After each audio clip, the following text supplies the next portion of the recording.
उत्तर प्रदेश के सहारनपुर के थाना कुतुबेश्वर के बितिया की रहने वाली मानवी की उम्र सिर्फ 22 साल थी। वो पढ़ लिख कर आगे बढ़ना चाहती थी और जॉब करके अपने पैरों पर खड़ा होना चाहती थी। वो क्षेत्र में स्थित इंस्टीट्यूट ऑफ प्रोफेशनल स्टडीज से BPES यानी कि bachelor of physical education and sports की पढ़ाई कर रही थी और इसी कोर्स के वो चौथे सेमेस्टर की छात्रा थी। मगर अब वो इस दुनिया में नहीं रही है। जिस कॉलेज में वो अपने सपनों को पूरा करने के लिए पढ़ने जाती थी, उसी कॉलेज के नज़दीक, उसी कॉलेज के पास तकरीबन 500 मीटर की दूरी पर उसकी लाश खून से लथपथ परिवार वालों को मिली। छात्रा को दर्दनाक मौत दी गई। उसका गला काट कर उसकी हत्या को अंजाम दिया गया। बेटी की मौत से परिवार में कोहराम मचा। पुलिस ने भी मामले को गंभीरता से लिया और मौके पर फॉरेंसिक टीम को भी लगाकर जांच कराई गई।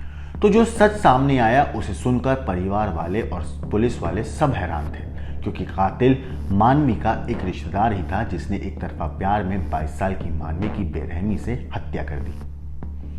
नमस्कार, मेरा नाम है मोहम्मद आसिम और आप देख रहे हैं क्राइम तक। सहारनपुर के गंगोह में BPIS की छात्रा मानवी हत्याकांड का पुलिस ने खुलासा कर दिया है। पुलिस ने दूर के रिश्तेदार आरोपी सागर निवासी दोरिया रिछोटी थाना मुंडली, जो कि मेरठ का है, वहां से उसको गिरफ्तार किया है।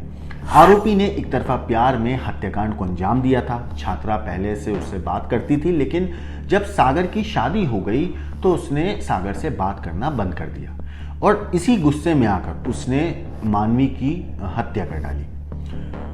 गंगोह की आवासीय कॉलोनी में बुधवार सुबह बितिया की रहने वाली 22 साल की लड़की मानवी की हत्या हुई। मानवी जो है bachelor of physical education sports के चौथे सेमेस्टर की छात्रा थी।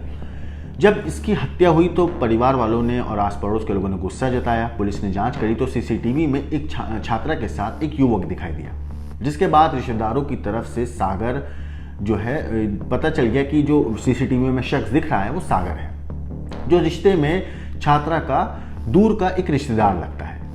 पुलिस लाइन में जब पुलिस ने इस मामले में पूरा खुलासा किया पत्रकारों के सामने, तो बताया कि आरोपी सागर को देवबंद में ओवरब्रिज के पास से गिरफ्तार किया गया।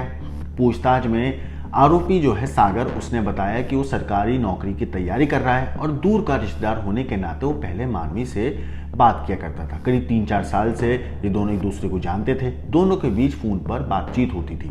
आरोपी की शादी यानी कि सागर की शादी करीब 1.5 साल पहले हो गई। इसके बाद छात्रा ने उससे बात करना बंद कर दिया, मगर सागर एक तरफा प्यार में इतना पागल हुआ कि वो उसके पीछे पड़ा हुआ था। कई बार छात्रा के गांव भी गया, लेकिन मानवी उससे नहीं मिली। पुलिस के मुताबिक आरोपी को यह भी शक था कि मानवी का किसी और के साथ कोई रिलेशन है या फिर वो किसी और शख्स से बात कर रही है। उसने हत्या को अंजाम देने के लिए मानवी को बातों में उलझाकर बुलाया। आरोपी ने पहले मानवी को समझाने की कोशिश करी कि उससे बात करना ना बंद करे, लेकिन जब मानवी उसकी बात में नहीं आई, उसने बात को मानने से इनकार कर दिया, तो इस बात को लेकर दोनों के बीच कहासुनी हुई और कहासुनी यहाँ तक बढ़ गई कि सड़क पर ही मारपीट शुरू हुई। आरोपी ने पहले से ही अपने साथ चाकू लेकर आया था और गुस्से में आकर सागर ने मानवी के गले के ऊपर एक के बाद एक वार करके उसकी हत्या कर दी। इसके बाद उसका मोबाइल लेकर वहां से फरार हो गया। मानवी सिर्फ 22 साल की थी। जीवन में पढ़ लिख कर कुछ बनना चाहती थी। उसको अपने परिवार वालों को गर्व महसूस कराना था, लेकिन उसकी किस्मत में कुछ और ही लिखा था। उसके अपने एक रिश्तेदार ने, भले ही दूर का ही सही पर रिश्तेदार था, उसने एक तरफा प्यार में इस हद तक वो पागल हो गया कि सही और गलत की पहचान भूल गया और एक मासूम सी लड़की जो अपने सपनों की उड़ान भरना चाहती थी, जो दुनिया के अंदर कुछ करना चाहती थी, अपने माँ बाप को गर्व महसूस कराना चाहती थी, जो नाम कमाना चाहती थी, जो पढ़ना चाहती थी, लिखना चाहती थी, उसकी अपने कॉलेज से महज 500 मीटर की दूरी पर ही हत्या कर दी, जिस कॉलेज में वो एग्जाम देने जा रही थी। जरा सोचिए उस माँ बाप की कलेजे पर क्या गुजर रही होगी, जिनके सामने उनकी अपनी जवान बेटी की लाश खून से लथपथ पड़ी होगी। फिलहाल ये कातिल, ये सनकी, एक तरफा प्यार में पागल आशिक सागर पुलिस की गिरफ्त में है और पुलिस इस मामले में और जांच कर रही है, सबूत इकट्ठा करने की कोशिश कर रही है ताकि इस सनकी आरोपी को पुलिस सख्त से सख्त सजा दिला सके। इस कातिल रिश्तेदार के ऊपर आपका क्या कहना है, क्या सोचना है? इस सनकी के ऊपर आपकी जो भी राय है हमें कमेंट करके ज़रूर बताइएगा। बाकी देश और दुनिया की क्राइम की खबरों के लिए देखते रहिए क्राइम तक।